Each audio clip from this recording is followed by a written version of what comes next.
은혜와 감격 있는 예배 자리에 함께 하신 우리 모든 대형의 성도들을 주의 이름으로 환영하며 축복합니다. 드리는 예배를 통해서 하나님의 임재를 경험하고 또한 주시는 말씀으로 새롭게 되며 또한 성령으로 충만한 시간이 되기를 원합니다. 특별히 3월 첫째 주일입니다. 한 달을 더욱더 믿음으로 잘 시작하는 우리 모두가 되기를 바랍니다. 시집을 200권을 내고 시를 3만 편을 쓴 시인이 있습니다. 혹시 용혜원 시인이라는 시인을 들어보셨습니까? 목회를 하셨던 목사님이신데 시인입니다. 시를 3만 편을 쓰셨다고 합니다. 이 용혜원 시인에게 사람들이 질문합니다. 어떻게 그렇게 많은 시를 쓸 수 있었습니까? 이렇게 질문했습니다. 그때 그 시인이 이런 대답을 했습니다. 시는 쓰는 사람이 씁니다.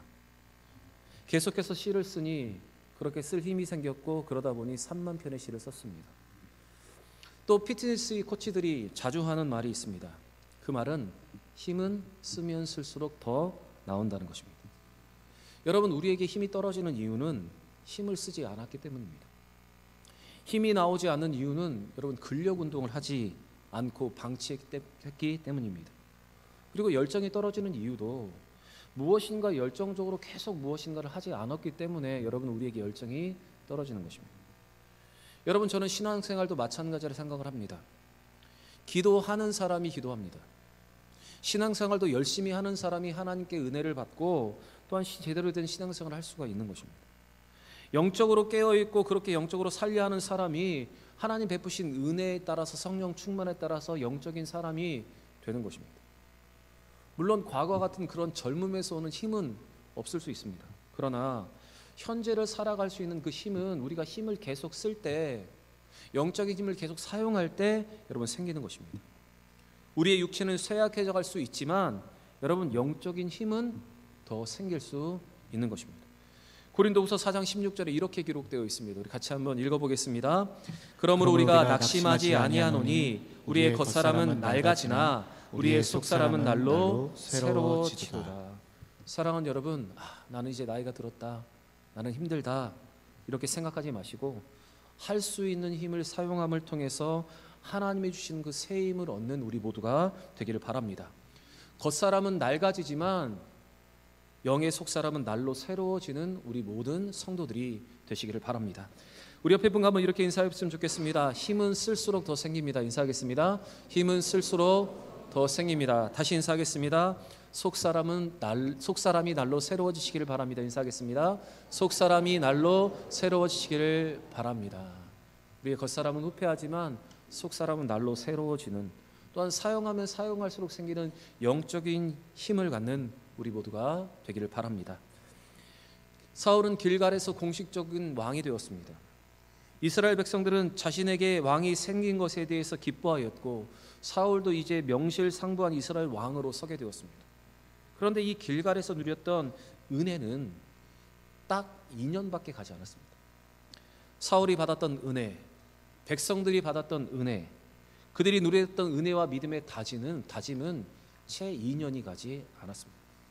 지난 시간에도 말씀드렸듯이 그들이 받은 은혜의 유통기간은 2년이었습니다. 오늘 본문은 사울이 왕으로 취임한 이후 그의 통치에 대한 첫 번째 기사를 기록하고 있습니다. 그러나 이 사울의 첫 통치의 내용은 기다리지 못하는 조급함과 그 조급함으로 생긴 죄를 다루고 있습니다. 이스라엘 백성들을 향한 기도와 바른 길을 가르치겠다고 다짐한 사무엘은 이제 이스라엘 백성들에게 엄숙한 당부를 하고 있습니다. 그것은 여호와께서 그들에게 행하신 이 큰 일을 생각하여 오직 여호와를 경외하고 마음을 다하여 여호와를 섬기라는 것이었습니다. 있을 수 없는 암몬과의 전쟁에서 승리하게 하신 하나님을 기억하면서 하나님을 섬기라는 것이 바로 이 사무엘의 당부였습니다. 이와 같은 엄숙한 당부와 함께 사무엘은 엄중한 경고를 그들에게 하고 있습니다. 그것은 만일 그들이 여전히 악을 행하게 되면, 하나님을 버리면 하나님은 자기의 택하신 백성 이스라엘과 기름 부음을 세운 받은 사울 왕도 멸망시킬 것이라는 경고였습니다. 그것이 24절과 25절의 기록인데 다시 한번 읽어보겠습니다. 너희는 여호와께서 너희를 위하여 행하신 그 큰 일을 생각하여 오직 그를 경외하며 너희의 마음을 다하여 진실이 섬기라. 만일 너희가 여전히 악을 행하면 너희와 너희 왕이 다 멸망하리라. 사실 그들은 암몬과의 전쟁에서 승리에 소치되어 있었습니다. 그리고 자신들에게 인간의 왕이 있어서 이제 그 왕을 중심으로 강력한 나라가 될 수 있다는 기대가 있었습니다. 그런 그들에게 사무엘이 한 이 당부와 경고는 사실 예언과도 같은 것이었습니다. 특별히 암몬과의 전투에서 거둔 승리로 말미암아 공식적으로 왕으로 취임한 사울에게 이 경고는 예언이었습니다. 하지만 안타깝게도 이스라엘 백성들은 이 하나님이 베푸신 이 구원과 이 사무엘의 최후의 부탁과 경고를 잊고 곧바로 그 다음 장에 하나님을 잊고 두려워하고 도망하며 또한 사울왕은 하나님을 잊고 하나님 앞에 불순종하는 모습으로 나타나고 있습니다. 여러분 12장 끝과 13장 첫째 절 13장 1절을 한번 보겠습니다. 같이 한번 읽어보겠습니다. 사울이 왕이 될 때에 40세라 그가 이스라엘 다스린 지 2년에. 여러분 12장에서 암몬과의 전쟁에서 승리를 거두어서 이제 길갈에서 명심상부한 왕이 되는 내용이 기록되어 있고, 이 13장에 이제 사울의 첫 번째 공식적인 행보, 공식적인 다스림의 이야기가 기록되어 있는데, 여러분 이 12장과 13장의 간격이 여러분 몇 년입니까? 2년입니다. 물론 이것을 다르게 해석하는 학자들도 있지만 성경의 대부분의 학자들이 이 2년이라는 기간을 주목하고 있습니다. 12장과 13장의 이 기간은 2년입니다. 결국 사울과 그의 백성들은 사무엘의 이와 같은 엄중한 경고와 예언 같은 경고를 듣고도 2년 만에 변질되고 말았습니다. 사울이 하나님께로부터 입은 은혜와 감격이 여러분 2년밖에 가지 않았습니다. 백성들이 암몬과의 전쟁에서 하나님께서 행하신 기이한 일들, 놀라운 일들에 경험한 그 경험이, 그 은혜가 여러분 2년밖에 가지 않았다는 것입니다. 여러분 암몬과의 전쟁에서 승리가 얼마나 그들에게 큰 것입니까? 또한 사울 왕에게 왕이 되는 일이 얼마나 큰 일입니까? 얼마나 큰 은혜이고 얼마나 큰 감격입니까? 그리고 사무엘이 한 이 경고가 얼마나 엄중한 경고입니까? 그런데 그 은혜를 입고 그 감격을 누리고 그 경고를 들었는데도 불구하고 그 은혜가, 그 감격이 2년밖에 가지 않았습니다. 만약 사울이 오늘 사무엘이 한 이 엄중한 당부와 경고를 그가 기억했더라면 그렇게 쉽게 그는 범죄하지 않았을 것입니다. 그리고 이스라엘 백성도 마찬가지입니다. 하나님께서 그들에게 베푸신 하나님의 귀한 은혜를 기억하고 경험했다면, 그것을 간직했다면 아무리 많은 블레셋의 군사들이 있다 하더라도 그들은 두려워 떨고 숨고 도망하지 않았을 것입니다. 그래서 여러분 오늘 이 사무엘이 하고 있는 이 엄중한 당부와 엄중한 경고는 아무리 강조해도 지나치지 않는 것입니다. 오늘 사울에게 있었던, 또한 백성들에게 있었던 이 은혜와 엄중한 경고가 유효기간이 2년이었던 것을 기억하시면서 우리도 변질될 가능성이 있고 범죄할 가능성이 있다는 사실을 기억하면서 이 사무엘을 통해서 우리에게 당부하시는 이 엄중한 당부와 경고를 가슴에 새길 수 있는 여러분과 제가 되길 바랍니다. 특별히 하나님의 큰 은혜를 입었고 귀한 직분을 우리에게 맡겨주셨다면 여러분 이 말씀을 더욱더 가슴에 새기면서 우리는 그 은혜 받은 것이 얼마나 갔는지를 한번 돌아보시면서 다시 한번 믿음의 일꾼으로 굳건히 서는 우리 모든 일꾼들 되시기를 바랍니다. 사울이 왕이 된 첫 번째 기사는 오늘 13장에 기록되어 있는데, 그 첫 번째 내용은 바로 사울의 아들 요나단의 일을 기록하고 있는 것입니다. 사울은 3,000명의 상비군을 뽑아서 2,000명은 믹마스에서 자신이 거느리고 1,000명은 기브아에 있는 자기의 아들 요나단에게 거느리게 했습니다. 사울의 왕의 아들로 그리고 다윗의 절친으로 유명한 요나단의 이야기가 오늘 본문에 처음 나오고 있습니다. 그런데 이 요나단의 처음 이야기는 그가 군사를 이끌고 게바에 있는 블레셋의 진을 먼저 공격했다는 내용이었습니다. 우리 3절 말씀 같이 한번 읽어보겠습니다. 요나단이 게바에 있는 블레셋 사람의 수비대를 치매 블레셋 사람이 이를 들은지라 사울이 온 땅에 나팔을 불어 이르되 히브리 사람들은 들으라 하니. 요나단이 먼저 블레셋 게바를 친 것은 엄청난 일이었습니다. 사실 전략상으로 엄청난 열세에 있는 이스라엘이 지금 먼저 선전포고를 한 것입니다. 어쩌면 화를 자처한 것처럼 보이고 계란으로 바위를 치는 것처럼 보이는 무모한 짓일 수 있습니다. 그런데 여러분 이후에 계속해서 우리가 요나단의 이야기를 또 나누겠지만 요나단이 이렇게 이스라엘을 진을 블레셋의 진을 먼저 친 것은 공격한 것은 하나님에 대한 큰 믿음 때문이었습니다. 하나님이 그에게 심어준 승리의 확신과 하나님이 함께 하시면 이 모든 것을 능히 감당할 수 있다는 믿음이 그에게 있었기 때문에 그는 이렇게 선공을 하였던 것입니다. 여러분, 이 요나단의 신앙은 겨우 방어하는 것에만 급급하며 살아가지 않고 먼저 공격하는 적극적인 신앙이었습니다. 여러분, 오늘 이 말씀을 볼 때 이 요나단의 신앙과 요나단의 믿음의 태도는 여러분 우리에게도 필요한 것입니다. 요나단과 같이 이런 적극적인 신앙의 자세가 여러분 우리에게 필요합니다. 사실 하나님의 백성으로서 우리가 이 땅을 사는 동안에 우리는 계속해서 믿음의 싸움을 해야 합니다.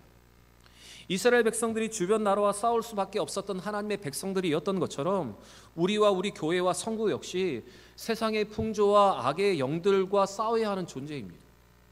하나님을 따라 살기 위해서는 여러분 치를 수밖에 없는 영적 싸움이 우리 가운데 있습니다. 그런 영적 싸움에서 우리는 방어하기만 급급할 때가 있습니다. 문제가 일어나지 않으면 우리의 신앙의 태도와 우리의 신앙에 아무 문제가 없다고 생각하면서 적극적으로 우리의 모든 것을 변화시키지 않으려는 우리의 모습들이 있다는 것입니다. 사단의 도전과 세상의 도발과 그리고 찾아오는 시험을 그때만 잠시 이기기 위해서 여러분 반짝 영적 전투에 임하는 것이 우리의 현실입니다. 그런데 여러분 우리가 만약 이스라엘 백성들처럼 계속해서 영적인 전투를 치러야 한다면 우리는 먼저 전투 태세를 갖추고 또 먼저 성공하여서 우리의 제약된 부분, 우리가 혹시 유혹에 빠질 수 있는 부분들, 사단이 우리를 넘어뜨릴 수 있는 빌미를 줄 수 있는 모든 것들을 여러분 우리에게 과감하게 제거하는 여러분 선제 공격이 우리 가운데 필요한 것입니다. 먼저 스스로를 돌아보면서 죄의 요소를 먼저 없애는 여러분 선공이 우리에게 있어야 하는 것입니다. 그래서 성경은 우리에게 이렇게 강조합니다. 하나님의 전신갑주를 입어야 된다. 전투 체세를 갖추고 우리가 먼저 적극적인 자세로 전쟁에 임할 체세를 갖추어야 한다. 그것이 성경의 기록입니다. 에베소서 6장 11절과 13절의 말씀 우리 좀 길지만 천천히 같이 한번 읽어보겠습니다. 마귀의 관계를 능히 대적하기 위하여 하나님의 전신갑주를 입으라. 우리의 씨름은 혈과 육을 상대하는 것이 아니요 통치자들과 권세들과 이 어둠의 세상 주관자들과 하늘에 있는 악의 영들을 상대함이라. 그러므로 하나님의 전신갑주를 취하라. 이는 악한 날에 너희가 능히 대적하고 모든 일을 행한 후에 서기 위함이라. 여러분, 성경은 우리에게 하나님의 전신갑주 입으라 말합니다. 그리고 적극적으로 우리에게 도발하고 도전하는 악의 영들에 대해서 우리가 그 모든 것을 이겨내라고 말합니다. 여러분, 오늘 주신 이 말씀 속에서 요나단과 같은 영적 전투에서 먼저 공격할 수 있는, 우리의 먼저 악한 요소들, 넘어뜨릴 수 있는 요소들, 빌미를 줄 수 있는 모든 것들을 제거할 수 있고, 또한 믿음과 영적 전투에 승리할 수 있도록 하나님의 전신갑주를 취하는 우리 모든 대형의 성도들 되기를 원합니다. 여러분, 가만히 있으면 아무 일도 일어나지 않습니다. 믿음도 가만히 있으면 믿음이 자라나지 않습니다. 도전하고 또한 여러분 먼저 나아가는 믿음이 여러분 승리할 수 있습니다. 이 믿음을 기억하시고 요나단과 같은 믿음을 소유하는 여러분과 제가 되기를 바랍니다. 요나단의 선제 공격으로 블레셋과의 전쟁이 촉발되었습니다.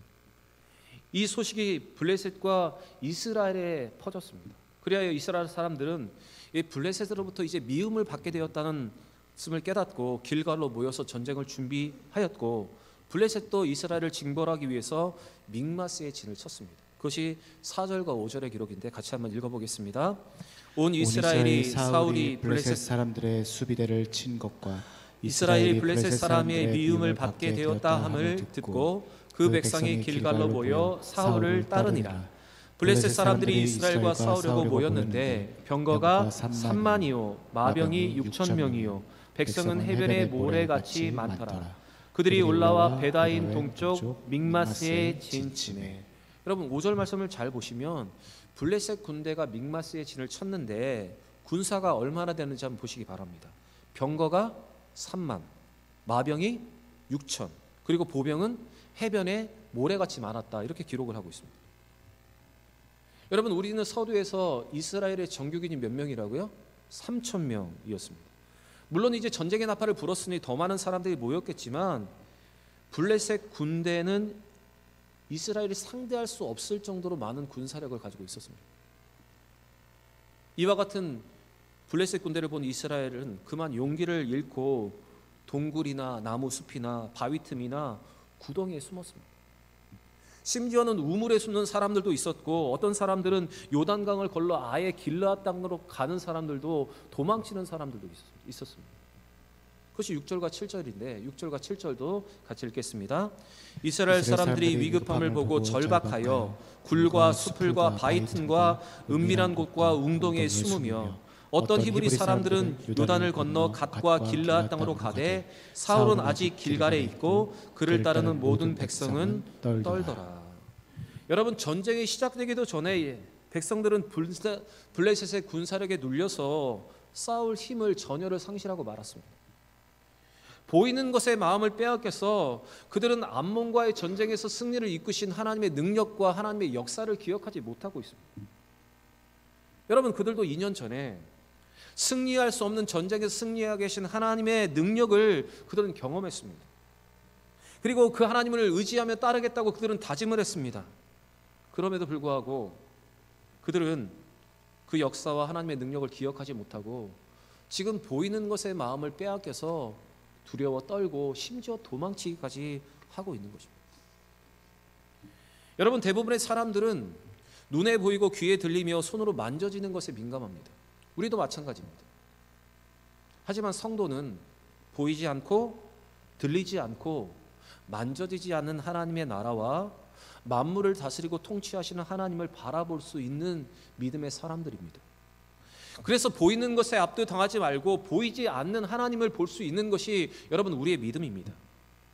사실 지금 그들에게 필요한 것은 하나님의 능력을 기억하는 것이고, 그리고 하나님의 역사와 하나님의 능력을 기대하는 것입니다. 그런데 그들은 2년 만에 이 모든 것을 잊어버리고 블레셋의 군사력에 압도되어서 숨고 떨고 도망치고 있는 것입니다. 열왕기하 6장 말씀을 보시면 아람 왕은 선지자 엘리사를 잡기 위해서 군사를 보내어서 엘리사가 머물고 있는 도단이라는 성읍을 에워쌉니다. 완전히 포위합니다. 그때 엘리사의 사환이 아침에 일어나서 나가 보니 성을 에워싸고 있는 아람의 군대를 보았습니다. 말과 병거가 그 모든 성을 둘러서 포위하고 있는 것을 보았습니다. 그리고 두려워서 이 사실을 엘리사에게 알렸습니다. 그때 엘리사는 사환에게 이렇게 말합니다. 우리와 함께한 자가 저들과 함께한 자보다 많다. 이게 바로 엘리사의 대답이었습니다. 처음 사환은 영적인 눈으로 모든 것을 바라보지 못했기 때문에 두려웠던 것입니다. 그때 엘리사는 하나님께 그 사환의 영적인 눈을 열어달라고 하나님 앞에 기도를 합니다. 그러자 사환의 눈이 열리고 그 사환은 하나님께서 그들에게 보내신 불말과 불병거를 보게 되었습니다. 그것이 열왕기하 6장 15절부터 17절의 말씀인데, 우리에게 필요한 믿음이, 우리에게 필요한 영적인 안목이 무엇인지 이 말씀을 통해서 다시 한번 확인하기를 원합니다. 같이 읽겠습니다. 하나님의 사람의 사환이 일찍이 일어나서 나아가 보니 군사와 말과 병거가 성읍을 에워쌌는지라. 그의 사환이 엘리사에게 말하되, 이야 내 주여, 우리가 어찌하리까 하니 대답하되, 두려워하지 말라. 우리와 함께한 자가 그들과 함께한 자보다 많으니라 하고 기도하여 이르되, 여호와여 원하건대 그의 눈을 열어서 보게 하옵소서 하니, 여호와께서 그 청년의 눈을 여심해 그가 보니 불말과 불병거가 산 위에 가득하여 엘리사를 둘렀더라. 여러분, 우리가 육체적인 감각만을 사용할 때 이 엘리사의 사환처럼 두려워 떨 수밖에 없습니다. 도망칠 수밖에 없습니다. 그렇지만 하나님이 우리에게 주신 그 영적인 안목으로 모든 것을 바라보면 우리는 담대할 수 있습니다. 우리를 위해서 예비하신 불말과 불병거를 여러분 우리도 볼 수 있기 때문입니다. 여러분, 우리에게 필요한 믿음이 바로 이 믿음입니다. 분명한 하나님의 역사와 은혜를 경험하고도 똑같은 일을 당했을 때 우리는 두려워 떱니다. 그러나 하나님이 그때 우리에게 필요한 믿음은 하나님의 역사와 그 능력을 기억하면서 우리를 위해서 모든 것을 예비하신 하나님을 바라보면서 믿음으로 나아가는 것, 하나님이 그것을 원하십니다. 여러분, 오늘 이 이스라엘 백성들의 모습을 반면교사 삼고 이 엘리사와 사안의 반응을 진면교사 삼을 수 있는 여러분과 제가 되기를 바랍니다. 백성들이 숨고 도망치는 상황 속에서도 사울은 왕으로 길갈을 떠나지 않고 사무엘을 기다리고 있었습니다. 사울이 길갈에서 사무엘을 기다리고 있었던 이유는 바로 과거에도 그랬던 것처럼 사울에게 7일을 기다리라고 사무엘에게 말했기 때문입니다. 하지만 날이 갈수록 군인들이 떠나가자 초조해진 사울은 7일째 되는 날에 자신이 직접 번제와 화목제를 드리게 되었습니다. 그것이 8절과 9절입니다. 같이 읽겠습니다. 사무엘은 사무엘이 정한 기한대로 이레 동안을 기다렸으나 사무엘이 길갈로 오지 아니하매 백성이 사울에게서 흩어지는지라. 사울이 이르되 번제와 화목제물을 이리로 가져오라 하여 번제를 드렸더니, 여러분, 사울이 직접 번제와 화목제를 드린 것은 사무엘이 맡은 제사장의 직무를 침범했을 뿐만 아니라 하나님께서 기다리려고 하셨는데 기다리지 못하는 불신앙과 불순종의 표현이기도 했습니다. 그런데 안타까운 것은 제사를 마치자마자 사무엘의 약속대로 7일째 그곳에 도착한 것입니다. 10절도 같이 읽겠습니다. 번제를 드리기를 마치자 사무엘이 온지라. 사울이 나가 맞으며 문안하매. 저는 이 부분을 묵상하고 말씀을 전할 때마다 참 안타깝습니다. 조금만 더 기다렸다면, 조금만 더 기다렸다면 좋았겠다. 계속 이런 안타까움이 있습니다. 지금 사울이 생각하는 7일과 하나님께서 말씀하시는 7일이 여러분 달랐던 것 같습니다. 아마도 사울은 7일째 해가 뜨는 것을 7일로 생각했을 것이고, 하나님은 7일째 해가 질 때까지 그것이 7일이라고 말씀하셨는지도 모릅니다. 지금 사울의 시간표와 하나님의 시간표가 달랐던 것입니다. 그런데 사울은 자기의 시간표에 맞춰 조급한 마음에 번제와 화목제를 드리고 말았습니다. 만약 그가 하나님을 신뢰하고 조급함을 내려놓고 하나님의 시간표에 자신을 맞췄다면 여러분, 이와 같은 범죄를 저지르지 않을 수 있었습니다. 여러분, 오늘 이 말씀으로 우리 자신을 돌아보면 여러분, 우리에게도 이와 같은 연약함이 있습니다. 하나님의 시간표가 아닌 내 시간표로 모든 것을 판단하며 생각하며 조급할 때가 우리 가운데 있다는 것입니다. 조급한 마음으로 기다리지 못하는 연약함이 우리 가운데 있다는 것입니다. 여러분, 만약 우리에게 그런 조급함이 있다면 그 조급함 때문에 실수할 수 있고 범죄할 수 있다는 사실을 기억하면서 하나님의 시간표에 우리를 맞추는, 여러분, 기다릴 줄 아는 지혜와 용기가 여러분과 저에게도 있기를 바랍니다. 하박국 2장 3절에 성경은 우리에게 이렇게 말합니다. 같이 한번 읽어보겠습니다. 이 묵시는 정한 때가 있나니 그 종말이 속히 이르겠고 결코 거짓되지 아니하리라. 비록 더딜지라도 기다리라. 지체되지 않고 반드시 응하리라. 비록 더딜지라도 기다리라. 지체되지 않고 반드시 응하리라. 여러분, 이것이 성경의 약속입니다. 하나님이 우리에게 약속하셨다면 하나님이 그 정한 기한 내에 정한 때에 그 약속을 분명히 이루시는 하나님이십니다. 그런데 우리는 우리의 시간표대로, 우리의 시간표에 따라서 조급함 때문에 기다리지 못하는 우리의 연약함이 있다는 것입니다. 여러분, 하나님의 약속은 반드시 이루어집니다. 우리가 조급한 마음으로 그것을 바라보고 있을 뿐이지 하나님은 정한 시간에 반드시 이루는 분이십니다. 오늘 이 약속의 말씀을 다시 가슴에 새기시면서 조급한 마음을 내려놓고 하나님의 때를 기다릴 줄 아는, 하나님의 시간표에 우리를 맞출 수 있는 여러분과 저의 삶이 되길 바랍니다. 사울은 대적들에게 맞서려는 용기가 있었습니다. 그러나 말씀대로 순종하는 영적인 용기가 그에게 부족했습니다. 여러분, 믿음의 사람에게 가장 중요한 용기는 무엇인가 하면 하나님의 말씀에 순종하는, 상황이 힘들고 상황이 급박하게 돌아가는 그 순간에도 하나님의 말씀에 순종할 수 있는 용기가 가장 큰 용기라 저는 믿습니다. 여러분, 이 영적인 용기를 소유할 수 있는 여러분과 제가 되기를 바랍니다. 사랑하는 대형의 성도 여러분, 우리는 오늘 이 말씀을 통해서 은혜와 감격, 그리고 하나님의 역사에 대한 경험, 그리고 엄중한 경고가, 말씀이 2년밖에 가지 않았음을 우리는 보았습니다. 이처럼 우리도 쉽게 은혜를 잊고 하나님의 역사를 잊고 변질될 수 있는, 두려워 떨 수밖에 없는 사람이라는 사실을 기억하고, 이런 우리의 연약함을 내려놓고 우리에게 주신 영적인 감각과 영적인 눈을 활용함을 통해서 하나님의 나라와 그의 통치를 신뢰하며 우리를 예비하신 모든 것을 바라볼 수 있는 여러분과 제가 되길 원합니다. 그리고 요나단과 같은 적극적인 신앙으로 하나님의 전신갑주를 잇는 여러분과 제가 되길 바랍니다. 하나님 우리에게 주신 영적인 감각과 영적인 힘을 계속 사용함으로 쓸수록 생기는 힘과 은혜를 누리는 우리 모든 성도들 되시기를 바랍니다. 계속되는 영적 싸움에서 항상 승리하는 우리 모든 성도들 되시기를 우리 구주 예수 그리스도의 이름으로 간절히 축원합니다.